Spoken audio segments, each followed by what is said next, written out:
Hey everyone, it's me, Christine Job, the host of Flourish in the Foreign podcast, and also the host and creator of this here YouTube channel or Facebook page or Twitch channel, wherever you're watching. Thank you so much for joining me today. I appreciate it. Now, if you're joining and you're like, I don't know what Flourish in the Foreign is, what are you talking about? It is a podcast. It's a podcast that elevates and affirms the voices and stories of Black women living and thriving abroad, basically doing the damn thing, looking damn good while doing it. And it also explores living abroad as a pathway to wellness. And wellness here is beyond crystals and bath bombs. We're talking about financial wellness, professional wellness, mental, physical, spiritual wellness, all of the wellnesses, right?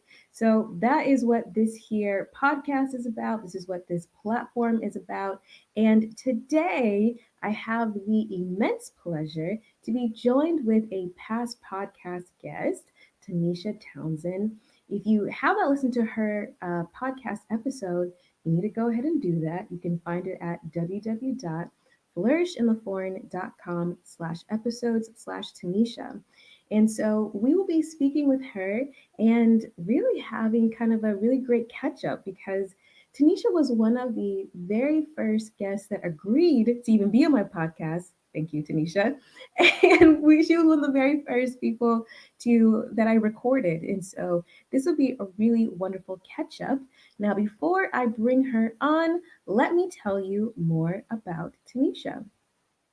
Tanisha Townsend has cultivated a community of wine enthusiasts through an unyielding passion for, I'm going to mess it up, enology, which is the study of viniculture and wine. I do know that. As chief wine officer of lifestyle agency Girl Meets Glass, Tanisha leads wine classes and tours in Paris and virtually. She also hosts the podcast Wine School Dropout. Her goal is to empower individuals with an advanced knowledge of wine and spirits in order to build confidence in their tastes and make choices as a better informed consumer. Yes, yes, yes. And now, without further ado, let me bring Tanisha. Tanisha, how are you? I'm good. How are you? I'm all right. I mean, I'm embarrassed because I told myself to look up that word so I wouldn't mispronounce it, and I didn't do it. So, how do you pronounce what is it? Onology. Onology. Yeah, onology. Onology. Mhm. Yes. Okay. So that's a lesson to the audience. Do your homework and look up things. You'll make a fool of yourself. It's fine. Or you could have just said wine person. She's a wine person. That's how something they're like, she wine stuff. She does wine stuff.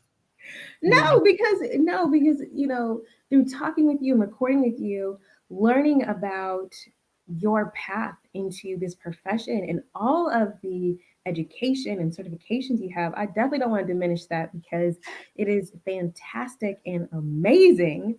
Well, thank you. Oh my gosh, where to start? Let's start almost like where we ended. So we chatted, Okay. I think it was last May. What has happened in Paris, in your life, in business, since the last time we had a conversation? So everything and nothing. Like so many things. By everything, like things keep changing. By nothing, we're still or back into a confinement lockdown. So that's what I mean by that part. But things that have changed, definite pivot to the business. Before I was in tourism, and when people would come, I would host them for wine tours. And we would do day trips to Champagne, or we would go around to a wine bar in the city. Well, we can't do that now because wine bars aren't open and no tourists are here because people aren't really allowed in the country unless they live here.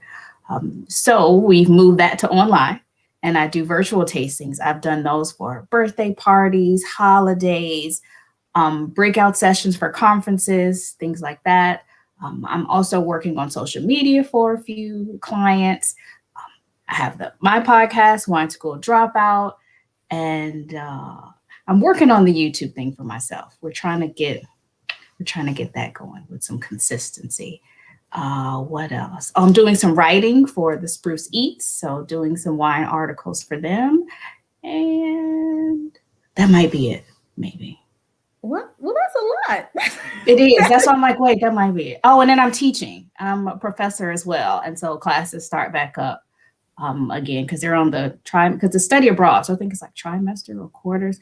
Anyway, they start April 1st. So I'll be in a classroom. So we'll see how that goes. Oh my goodness. So I have so many questions for you because I'm in Spain. Um, Mm-hmm. we're dealing with similar things. France seems to be handling it better. Really? Is that what you're getting? Well, I mean, at least you guys are going in confinement. Spain, we are having an uptick, and they're like, yeah, less restrictions. And oh, if you're a resident of Spain and you're living here, you can't move around for Semana Santa. But like the Germans can come down and be tourists and everything. So I'm always like, what Oh, is? that's bizarre. Yeah, it is.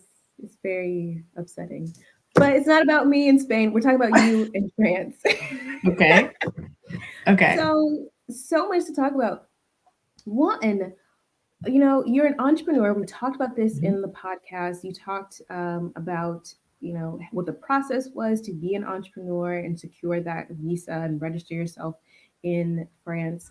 But I'm wondering, going through this whole COVID situation, what was the French government's response or support mechanism for freelancers, for entrepreneurs? Was there anything that was put in place?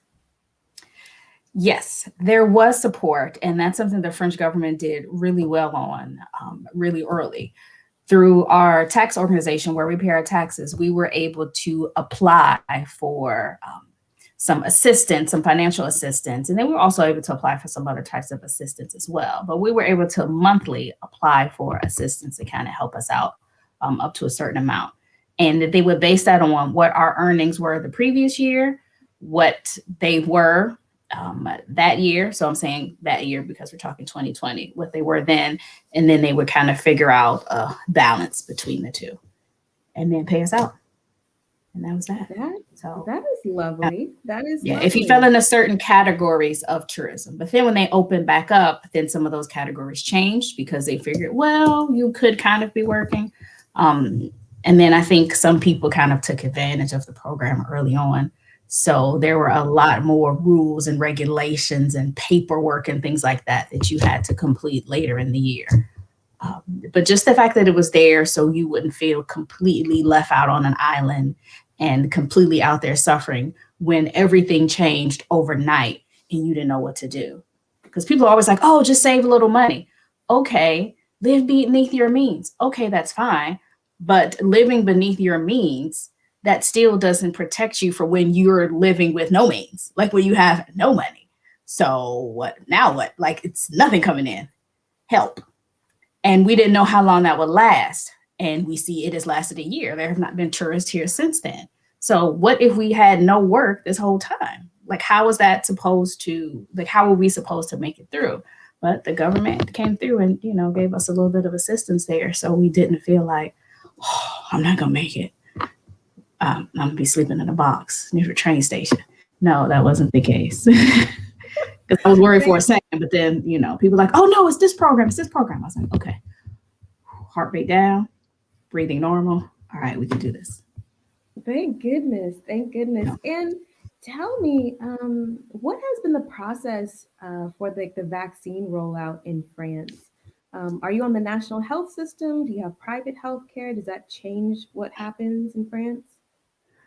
In the national system, but their vaccine rollout, oh, they have not done a good job of that. It's been a whole set of problems in getting it and appointments. Like I keep up with it on a large level, on a high level, but even thinking like by the time they got down to me, a fairly healthy young, person, it'll be a minute. So if they do try to do this vaccine passport thing, I can't go nowhere no time soon. So we'll see how it goes. But yeah, it's a problem. People are complaining about that to this day, right now, about how they're doing that. Not completely their fault, but I mean, everybody's trying to do the best they can, and who knows how? No one knows the at least they didn't then, the severity of this, how long this would actually go on, how to get certain things out to the people. So I'm trying to give a little grace to everyone because you just don't know.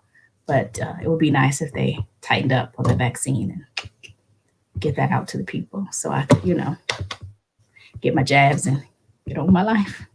Please. Yeah, it's rough here in Europe. The back and forth, the stop, the start, the maybe a passport, maybe not.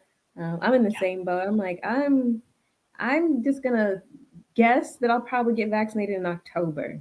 And if I get vaccinated before then hooray. And if it's Right. past then, I'm gonna be so like resigned to the fact that once again I have not left the country of Spain for like, it'll be like 2 years. It'll be like, wow, that would be interesting. Interesting.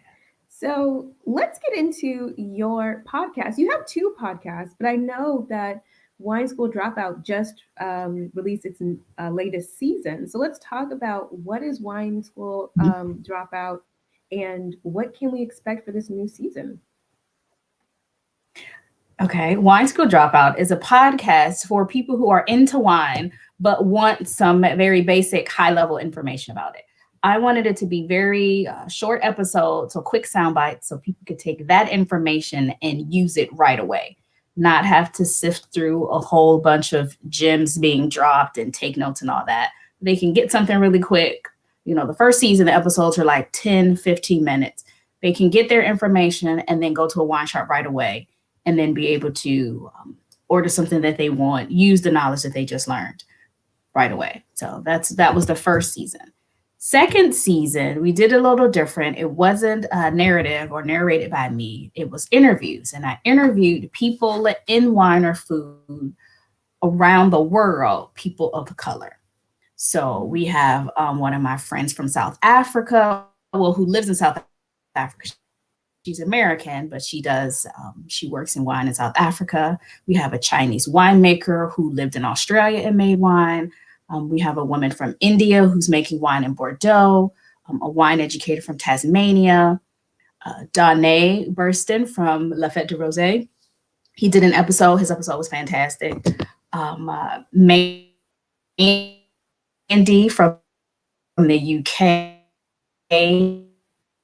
She talks about wine and spices and food pairings that way instead of it always being this fancy food pairing. She did wine and spice, and so she is working on a project with that. So that was a really good episode to me. Well, they were all good episodes to me, of course, but I really like that one.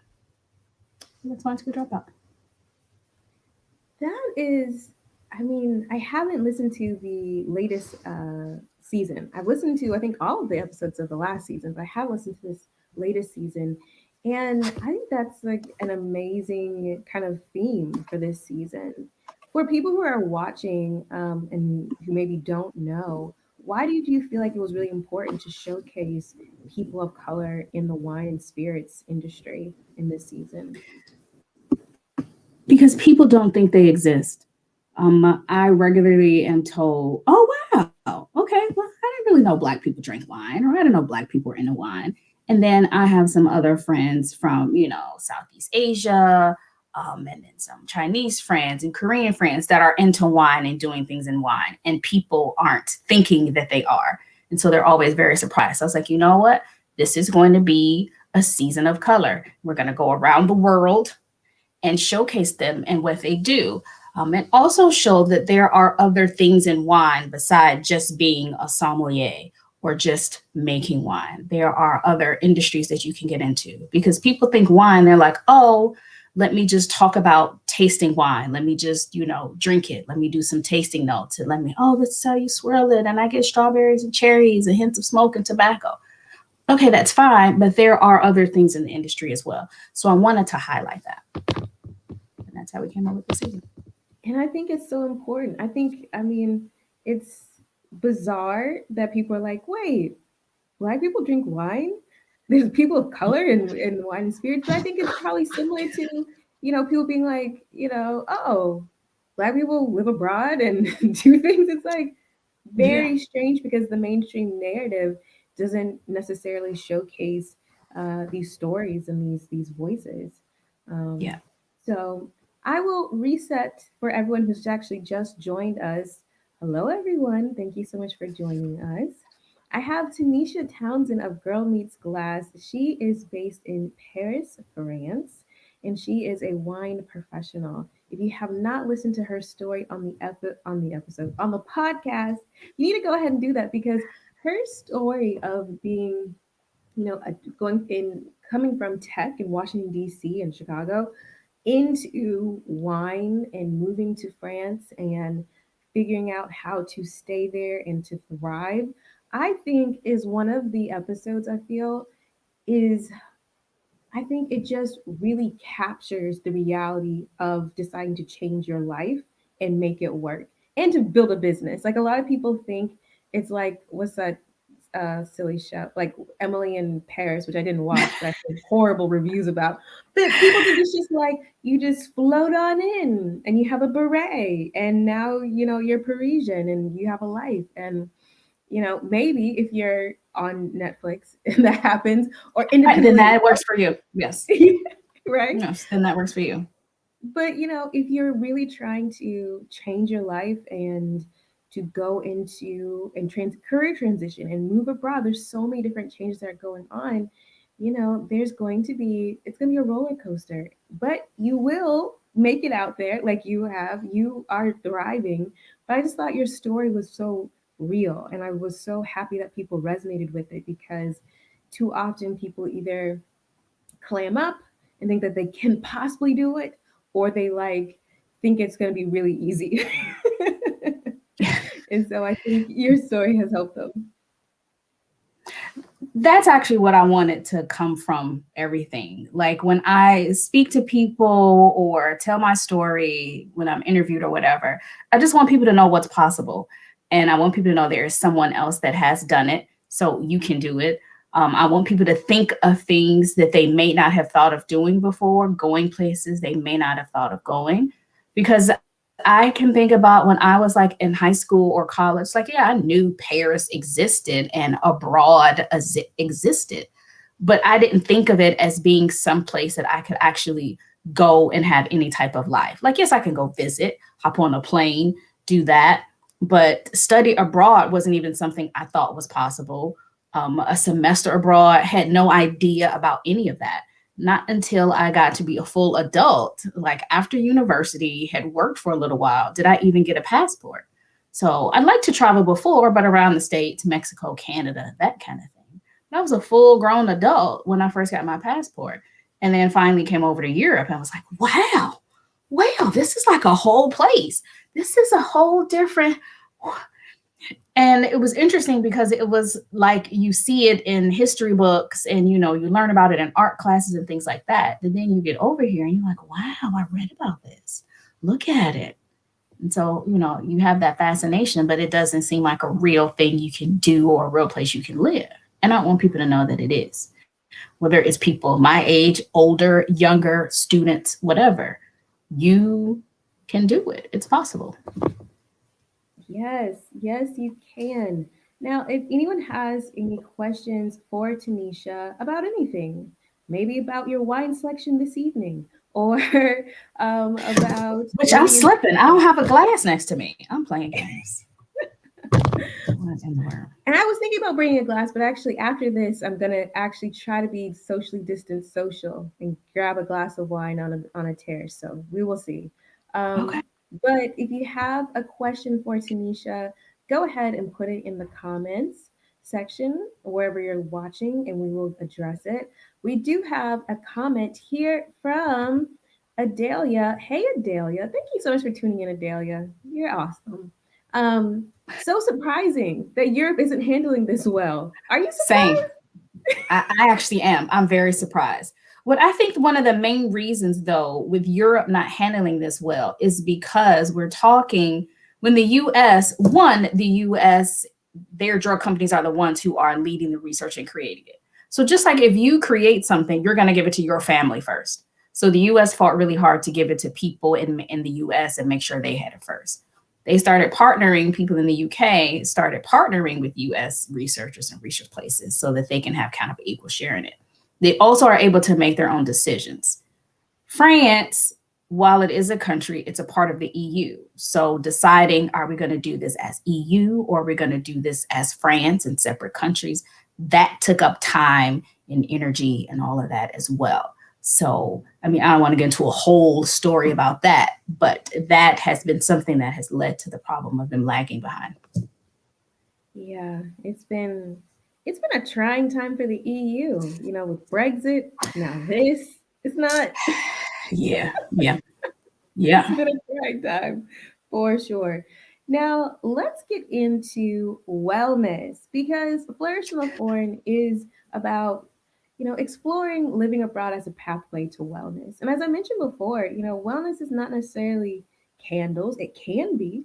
It could be. It could be whatever, you want Mhm. it to be. And so I want to talk a little bit about it because I know that you said you don't necessarily have a wellness practice, but living abroad has just brought the concept of wellness to the forefront for you. So could you just speak to kind of how has living abroad maybe given you the space to even think about it or consider it? It's given me the space because France moves at a much slower pace than the US for sure. They don't work as long. They don't, and I don't say this in an offensive or mean way, but they don't work as hard. I feel like in some ways they work smarter. It's not just, okay, let me work 75 hours a week and get this done as quickly and as efficiently as possible. France is like, it'll be done when it's done. It'll be good and you'll get it. But I'm not gonna, fall on the sword and work my fingers to the bone to get it to you. You will get it when you get it. And so that is something that I have learned to be much better at. Well, maybe not much, a little better at living here. They take care of themselves better outside of the smoking part, but they relax when they are not working. They are not working. They get up from their desks to go have lunch. Again, we're talking pre-pandemic times, but they get up, they go out. I had a friend call me barbaric once because I ate lunch at my desk in the States. Like, how do you even eat lunch at your desk in the States? It's barbaric. Like, it's ridiculous. Who does that? Because they get up, they have lunch with friends, they'll go sit down on a park bench on the steps of a building, whatever, just not at their desk in their office. So that's something else I've learned to do. Take time out when I eat. I'm very often. I can't say all the time because the pandemic has, changed a lot of things. But I try to be more intentional when I eat. Like I sit down and make it a time to eat. I put out a placemat, I put things on plates, and I eat off of silverware, and I sit down, and this is my time to eat. I'm not walking down the street eating a sandwich regularly. Not walking down the street eating a sandwich or always eating on the go or shoveling something in my mouth while I stand up. No, I try to take the time and sit down and do that. And they definitely take their vacations and their holidays seriously. They month of August, they're out of here. The 2 weeks for school holidays throughout the year, they leave. They take the time off. Um, yeah, they're just very intentional about their time off, their meal times, time with family. Yeah, so I've learned that from them for sure. Did you find it hard to adjust because of that kind of cultural difference when you first moved, or did you kind of just roll right into it? No, I found it hard to adjust uh, because there would be times I would need things done. And I'm like, well, why isn't someone here working? Why is everybody gone? They're like, oh, well, it's lunch. I'm like, why is everyone at lunch? Like, if you're gonna be at lunch, like if it's six people who work here, all six of you do not need to take lunch from 12 to 1. Like, I don't understand. Like, you need to stagger this 12 to 1, 11:30 to 12:30, 1 to 2. Like, you need to stagger this out. But they're like, no, it'll, when we get back, it'll be done. If someone goes on holiday, then that job will just wait till they come back. There isn't someone who steps in to do that work while they're gone. So that was the adjustment that I needed to make to it. And so once I realized that's how it was, I was like, okay, let me not stress about it because I know when I leave, nobody's going to be asking me for anything. I know I can leave free and easy and it'd be fine. So, I mean, I'm still will work because American and freelance, but I do know how to chill a little bit more. Hmm, I agree. It's European sensibility sounds amazing in theory, and then you kind of come into it as an American, and it's a rude awakening. And then it's you being Yeah. crazy. Everybody's looking at you like you're crazy, and you're like, oh, okay, because this is your culture. All right, you have Yeah. to relax, you know. Yeah. Until you need an important service done, you're like, oh, let me go to the tax office. And it's 12:30. They're like, they're at lunch. And you're like, okay, what do you mean they're at lunch? Like, well, what are you doing? So, oh no, that's not my job. Oh, Oh yes, oh. yeah. It's like, what do you say? And also, with me not having a full command of the language, I'm like, I can only get out the words to ask you what I need. I can't ask you to explain what's happening, where these people are, why aren't they here. I can't get smart with you without cursing yet, because I'm definitely working on that. I need a stern tone in those words. Um, but yeah, until you need something done at an off time, then you're like, man, I need you all to be at work. This is crazy. That part gets a little frustrating. It's it's amazing. It's amazing. Here, in the summertime, all government buildings and offices they close at 2 p.m. And it's just like, what? What? Yeah. And they will have like a break at 10 a.m. It's a Right. It's whole like, what are you tired from? Like, what are you tired of right now? You have worked for 25 minutes. We need a break. it's a mystery. It is a mystery. But I want to get to that point where I'm like, you know what? I I need a do. break. Yeah. And not even I need a break, just like I'm going to take it so I won't have to need it. I'm going to take it so I can continue just being as mellow and as chill and relaxed as possible. I'm not going to work myself till I get stressed. I'm going to take breaks when I feel I should take breaks. And that's going to be that. So I want to get to that part of the life. I'm Yeah. not there yet. Yeah, I'm It's not that there. full European. I'm not there yet. Haven't melded, but hopefully one day. So let's get Yeah. into some of the misconceptions in living in Paris and living in France. Because I remember you said something, and I don't remember if you said it in the episode or if it was a conversation that we had, but it was, you said something to the effect of like, people move to Paris and they break their own hearts because of their misconceptions about what it's going to be. And so let's talk about some of the things that people think about Paris, or they expect or don't prepare. And then they get a rude awakening. That some of the things that I guess drive people off, or break their own hearts. Burst their Paris bubble. What are some of the things that you've seen?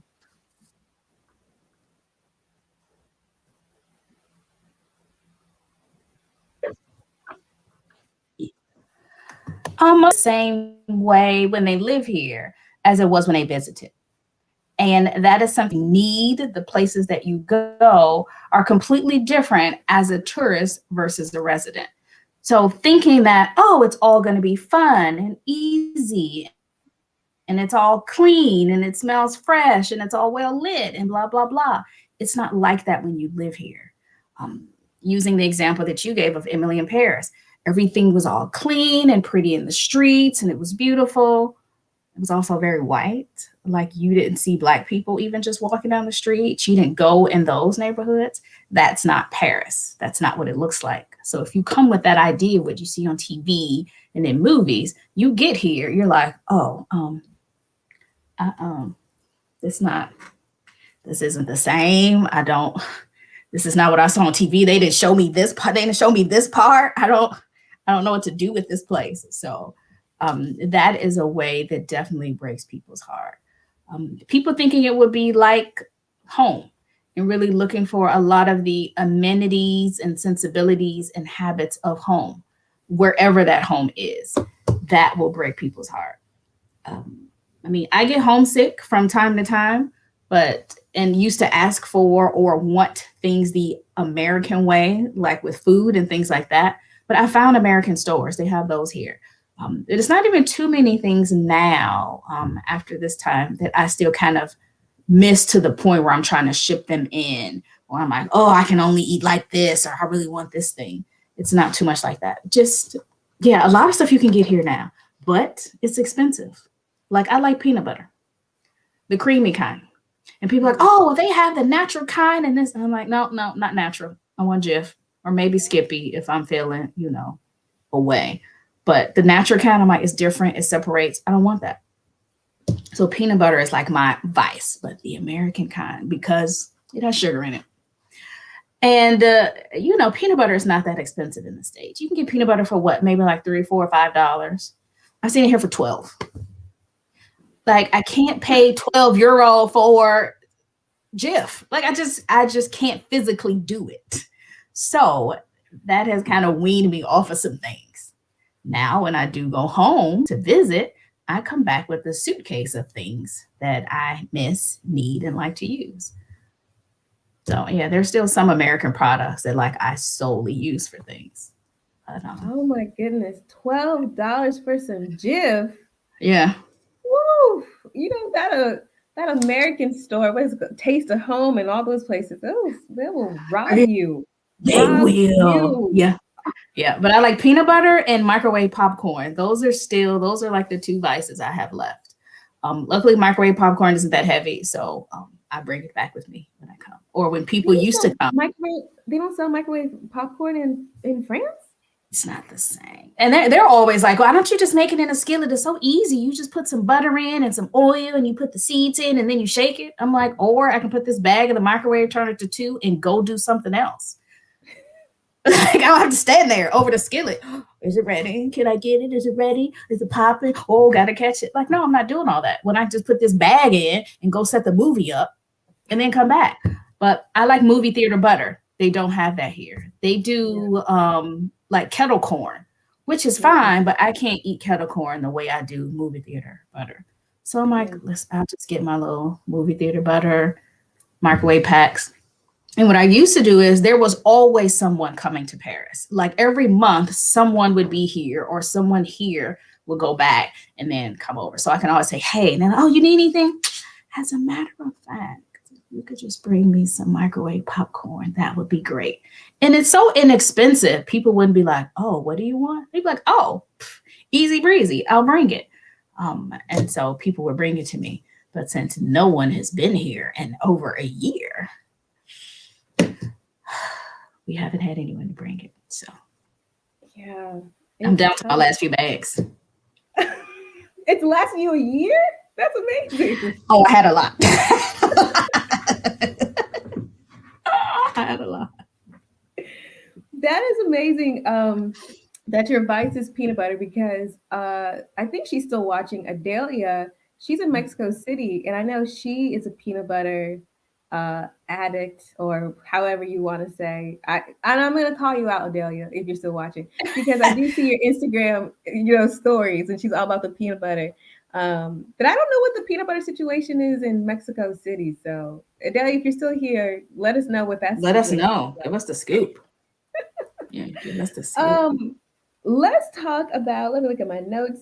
Okay, and we have how many more minutes? Mm, okay, briefly, I guess I'll ask you: do you think that when do you think tourism or things will go back to normal for you in your business? Do you see it happening in 2021, or are you projecting 2022, or do you think that your business is kind of like permanently changed? It's definitely permanently changed. I don't see going back to tourism till 2022. And it will look different in that I think people will want more privatized, more private and exclusive experiences. I think they may want not necessarily high end, but I don't think people will be so quick to do group things anymore and group things with strangers. So while I might have 6 people who don't know each other on one tour, I think now people will say, let me go with a friend of mine and then try to get, just the 3 of us or just the 2 of us. We do our own tour. And then they'll do it that way. Or just ask me for recommendations and not even want to do tours of a bar because people may not be that keen to go back into crowded, tight, small Parisian bars anymore. That might be something they're, kind of not ready yet. So we'll have to see on that. But yeah, definitely next year. I don't expect it this year. Mm. Mm-mm-mm. Um, oh, we have a Dahlia. Dahlia has said one. She corrected me. Connoisseur. You're right. I'm sorry. What did I say? Addicts. That is. I'm sorry. A connoisseur. That's what I really meant. You Addict know. is fine. The ring light. It blinded me. I'm sorry. I'm sorry. And then she says, Adelia says, I can get high quality and American PB here reasonably. I can get artisanal PB ice cream delivered easy. What? Now Ooh, I'm jealous because I would like some there you got the good that life. ice cream. Yes. Woo. I would love that. Okay, so let's get into wine. We talked about it, Okay. when we recorded, but I want to talk more about it and more wine and spirits. So I know Adelia, you're still on, which is cool. She's in Mexico City, which is well, I see. I don't know anything about Mexico, so let me not say anything.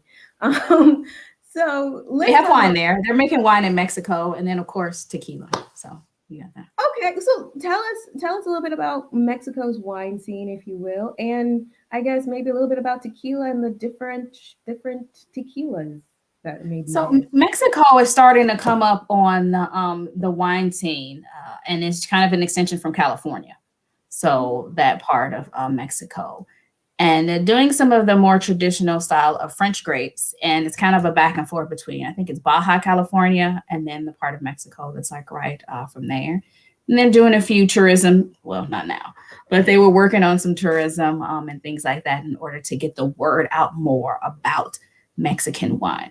I think people and countries and regions are getting into wine now because they see kind of the popularity of wine, the look of it, and whether or not people, because you always see people drinking beers and don't necessarily see them drinking wine.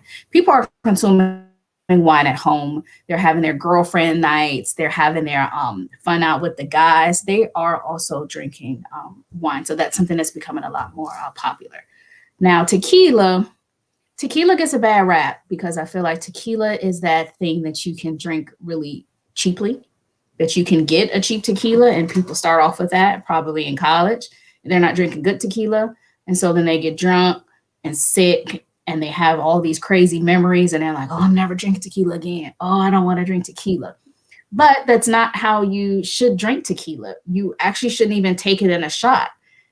Tequila is to be sipped like whiskey. If you get an older aged tequila, one of the darker ones, that one is to be sipped. It's to be, you take your time with it. Whereas the lighter or the white ones, those are nice. I mean, if you want to take a shot, but those are to be used for cocktails. Those are what you use for your margaritas, your tequila sour, your, different things like that. Um, and your younger ones. So that's something to think about with tequila. Definitely spend a little more money on it and do it in a cocktail, not just shoot it with the salt and lime and that kind of thing. Once I had a really good, well-made margarita, not the frozen kind. Sorry, TGI Fridays, but not that kind, but like a nice craft cocktail style margarita. Like I was like, oh, this is what it's supposed to taste like. Huh, this is delicious. And so when you get that without all the, big chunks of ice in it and a paper umbrella sticking up, like it's a very nice drink. It's a very nice drink. You have blown my mind. One, you basically just described my college experience. So Same. Okay. and Same, why I same. don't drink tequila. So Same. there's that. And so I had no idea we're supposed to sip tequila and not shoot it. I can do that. I could sip. I could do that. I could do that for Get a good sure. one though. Like I don't want you to get a lower end one and then say, well, she told me to sip it and it was terrible. No, get a nice tequila. Oh, get a nice one. Like Casa Amigos is one. Herradura is another brand that I really like. Oh, it's another one. I can see the label, but I can't think of the name of it. I'll have to send it to you later. But like I can see the label, but can't think of the name of it. Because I have not had tequila or bought tequila in a while. I'm really into gin and whiskey. So those are my two spirit vices when I'm not drinking wine. I enjoy a nice gin as well. I love my gin and tonics. Here in Spain, I feel like they make them like a bucket size, which I don't know if that is a Yeah, thing. the Like big glass with the it's always oh, I love having gin and tonics there. Ooh, I'm always like I'm always intimidated. I'm like, okay, we're gonna do it. I'm gonna drink. I'm gonna drink. Because I'm just used to having like this nice little like neat glass, and then it's like, here you go, good luck, and I'm like, all right, gonna get it done. Adelia says wine, tequila, mezcal are big in Mexico. What else did she say? Oh, she says visit one of the wineries near Bernal in Querétaro. Okay. What kind of wine was it, Adelia, if you remember? right. Tell us. Let me get in close. Listen up. And then we have Dee Walker joining us. Hey, Dee Walker, thank you for joining us. And then Adelia says, thumbs down to gin. Well, all right. Girl. But I mean, that's how I was when, when I was younger. Like, that was not my college drink of choice after 21, of course. That was not my college drink of choice. But as I got older, uh, and I guess developed my palate, I enjoy gin. I like the differences in it. There are different styles of gin. They taste, they all have the juniper, but then you have some fruity ones. You have some that are more citrus. You have some that are more herbal and crisp. You have some that have those hints of cucumber and so many different ones. And then the different flavors of tonic and tonic water and the way you can change it up. Yeah, I love that. I'm like, I I love love it that. too. I love it. So we went to Mexico. Mhm. I mean, I'm here in Spain. Spain is known for so many different types of wines. I mean, when I Yeah. lived in La Rioja, people would get mad at me. They're like, La Rioja is not the only wine region. And I'd be like, okay, I know. But it's, it's a very It's the known popular. one. It's a popular one. Because it's popular and they have a wide range of wines available in the States. I think that's what it boils down to. Rioja is a place that has, since they have lower, middle, and then like a high end side wine, since it's able to be accessed by more people and then also accessed in the States, that's what people know. But they may not know about Montsant or Valencia or Priorat or Rías Baixas and, some of these other regions that also have amazing wine. I love the red wines from Priorat. Anything that you put Grenache in, Garnacha, anything that has Garnacha as a base, I'm in because I love that grape. And I actually had the privilege of being able to visit there on a trip a few years back. The region is amazing, and being able to taste the different wines. There's one place we went to. We were in Montsant, and they had 3 different plots of land at this one winery, and we were able to taste the Garnacha from each one. All 3 tasted different. And whenever I visit a place, it's so amazing to me how different things taste, especially when you taste them together, you can really get the differences. But how different things taste. You're like, this is the same area, but you go across the street, it tastes one way. You go, around the corner, it tastes another way because the slope of the land is different, the soil is different. Like that is something in addition to the other things, but something that really got me fascinated by wine and wants me to keep visiting and tasting and exploring and all that, just finding those little nuances and things about the different wines. Yeah, it's I feel spoiled. I feel very spoiled. I didn't get into wine, and I say get into very loosely until law school because a lot of the, networking events we had to be drinking wine. We didn't have to be drinking wine, but the wine was served, and so I had to learn Mhm. how to properly hold my glass and chat, Yeah. things like that. Mhm. And then moving here has been such an education, and especially about the culture and how wine really shouldn't be this exclusive or luxurious thing. It is this communal thing. It's a social It's thing. It should be accessible to all, and it's been quite lovely. And also really spoiled because I don't come across a bad wine living in Spain, living in La Rioja, living here in Catalonia. I can just go to the bar and be like, whatever the house wine is, and it's never like something that's not palatable. It's like, all yeah. right, sure. And it's not expensive. It's not expensive. Like you're probably getting glasses for 5, 6, 7 euro a glass, if it's that much. And you're able to buy that. That's the same price for bottles if you're at a wine shop. That's something that I love about being here in France. The amount of wine that I have access to, whether it's in a wine shop, whether it's online, direct from the winery, and the prices are crazy. I've tasted something like, oh, this is amazing. And they're like, do you want to get a bottle? And they're like, here's our price list. And I'm like, seven. I'm like, no, no, for the bottle. They're like, these are the bottle prices. I'm like, it's seven for this bottle. And so I'm walking out of places with like cases of stuff because I can't stop because I'm like, oh, it's seven. Okay, I'll take six of these. And what's this one? Oh, that's 10. Okay, three of those. Like, so I'm just buying constantly. Then I get home. I'm like, who's drinking all this? Like, this is insane. Who's drinking all of this stuff?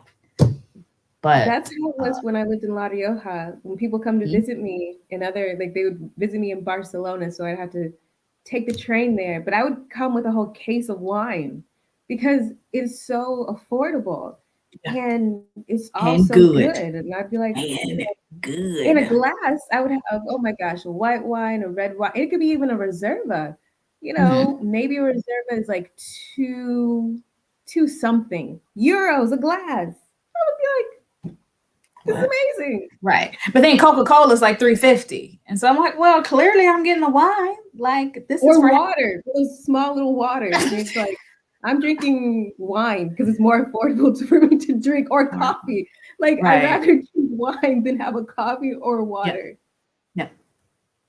So yeah, to your health. Oh, it is Take. amazing. Let us get to Adelia says she wasn't sure about the type of wine. She typically drinks trashy whites. What is trashy white wine, I love Adelia? it. I love it. It It was was some kind of rosé, and they love red all right. here. Okay. I love That it. is hilarious. So give me your we just entered spring, Mhm. and give me kind of your, I don't know, advice for imbibing in this springtime. Are there certain spirits we should try, or cocktails or wines we should probably consider? What is something that you would maybe recommend as we go into spring? As we go into spring, I would say you probably want to change your drinks up to maybe something lighter, something more refreshing. Some of those heavier red wines, the deep, rich ones with a lot of oak and a lot of spice. You may not necessarily want those in the summer because, I mean, in the spring and the summer as it starts to get warmer, those already warm you up and then it's already hot. You may want something that's, refreshing. So you may want to move into your Sauvignon Blancs, your crisp Chardonnays, unoaked. You may want to move into rosé, some of the lighter, pale pink rosés. You may want to move into that. Move into sangria. You being in Spain, I don't know if that's a thing in Spain or just something that we, stole and did wrong and then spread the wrongness around the world. But taking wine and then putting fruit in it is it's great. I love it.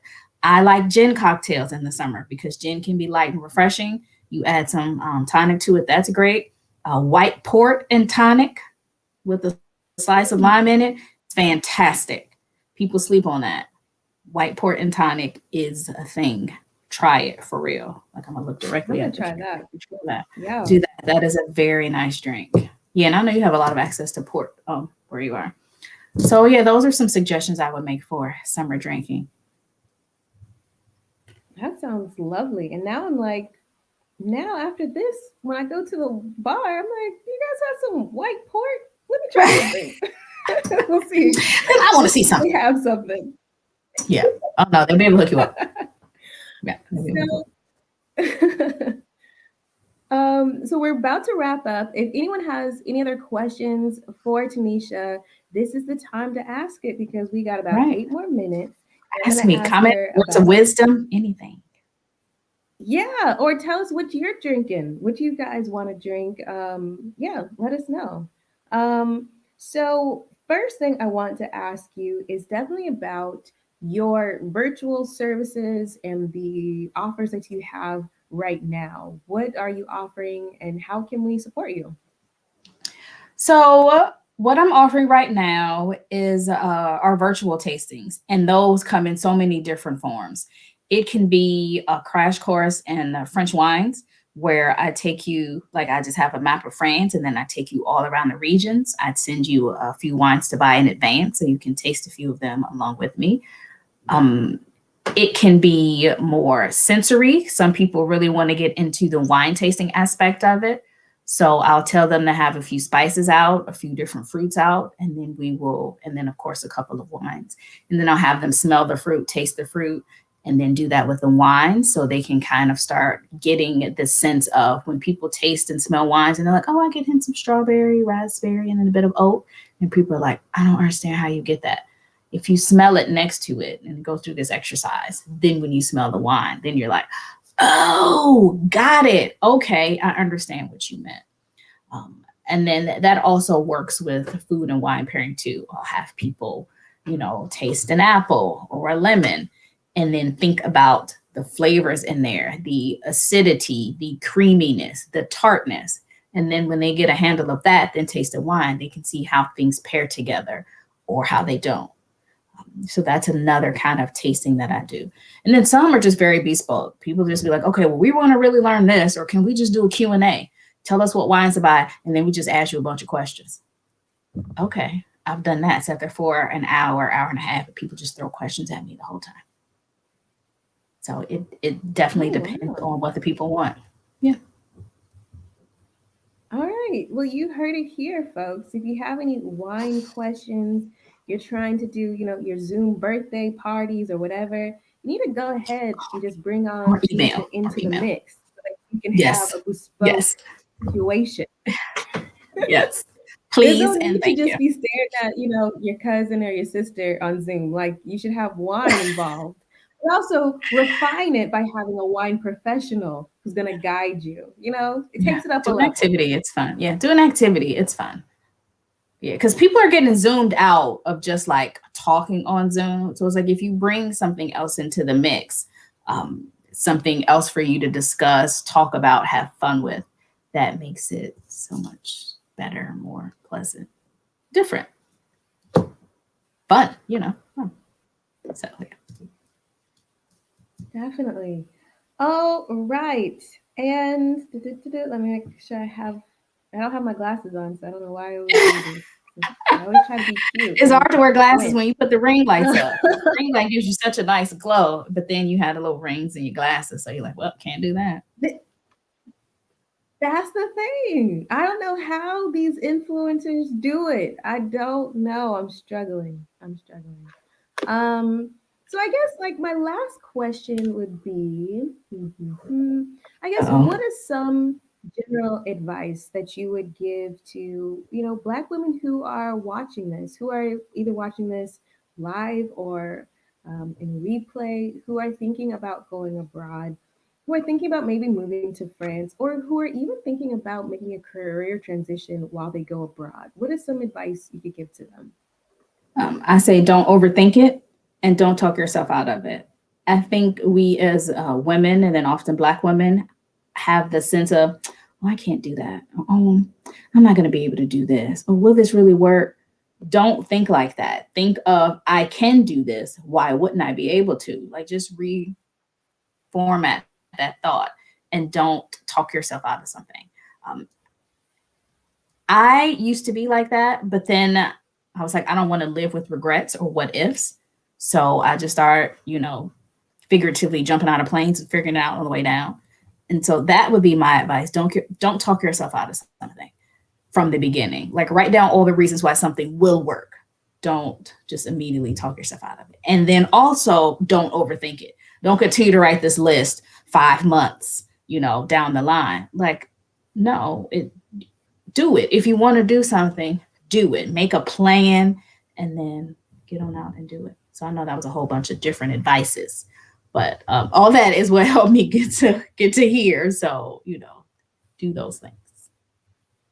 I love it and I agree. At some point, you got to just do it and see because, a lot of our projections, our fear based projections, are only based upon our previous experience. And honestly, when you're trying to do something you've never done before, you don't know what's going to be like. So you got to do it. You got to just go out there and do it. So Thank you so much, Tanisha, Thank you for for having me. one, being just such a lovely guest from the very, very beginning. Thank you so much for being so gracious and so kind. When I hit you up randomly and you're like, who is this person? And deciding to be literally one of my very first people I recorded with.